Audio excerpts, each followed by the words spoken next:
Foreign direct investment और foreign portfolio investment, इन दोनों के डिफरेंस को समझने के लिए ना बच्चों, मैं पहले आपको एग्जांपल देता हूँ, बाद में उसका मीनिंग समझाऊंगा, ठीक है। मान लीजिए कि सैमसंग कंपनी आई और यहाँ पर लैंड खरीदी और बिल्डिंग उसने बनाई, या तो सीधा बना बनाया बिल्डिंग खरीद ली, ठीक है। तो यहाँ पर समझ लीजिए कोई भी एक फॉरेन एंटिटी इंडिया में आ करके जब हम लोग का फिजिकल एसेट, जैसे सैमसंग कंपनी आपका लैंड में फैक्ट्री बनाई या बिल्डिंग खरीदी, इस तरह जब वो एसेट परचेस करे, ठीक है, यहाँ पर जब वो इन्वेस्टमेंट करे ना, उसको बोला था क्या, फॉरेन डायरेक्ट इन्वेस्टमेंट। अब क्योंकि वो लैंड खरीदी है और बिल्डिंग खरीदी है, तो ऑब्वियस है उसका ओनरशिप भी उसी के हाथ में चला जाएगा। बात कीजिए फॉरेन पोर्टफोलियो इन्वेस्टमेंट का। फॉरेन पोर्टफोलियो इन्वेस्टमेंट में जो इन्वेस्टमेंट आता है वो आपका फिजिकल एसेट में नहीं आता है, वो आपका आता है शेयर में, डिवेंचर में या अलग अलग बॉन्ड्स में।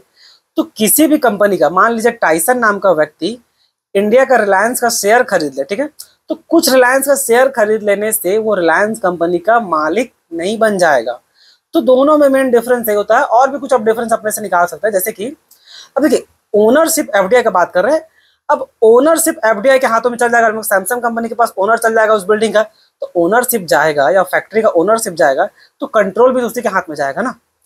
अब आ जाइए फॉरेन पोर्टफोलियो इन्वेस्टमेंट का। अब यहाँ पर उसको ओनरशिप तो गया नहीं है, मिला है नहीं ओनरशिप रिलायंस का, तो कंट्रोल कैसे जाएगा। तो मेन डिफरेंस यही है, यही के बीच में और छोटा मोटा डिफरेंस बनता है। तो आई होप आपको पसंद आया हो। धन्यवाद।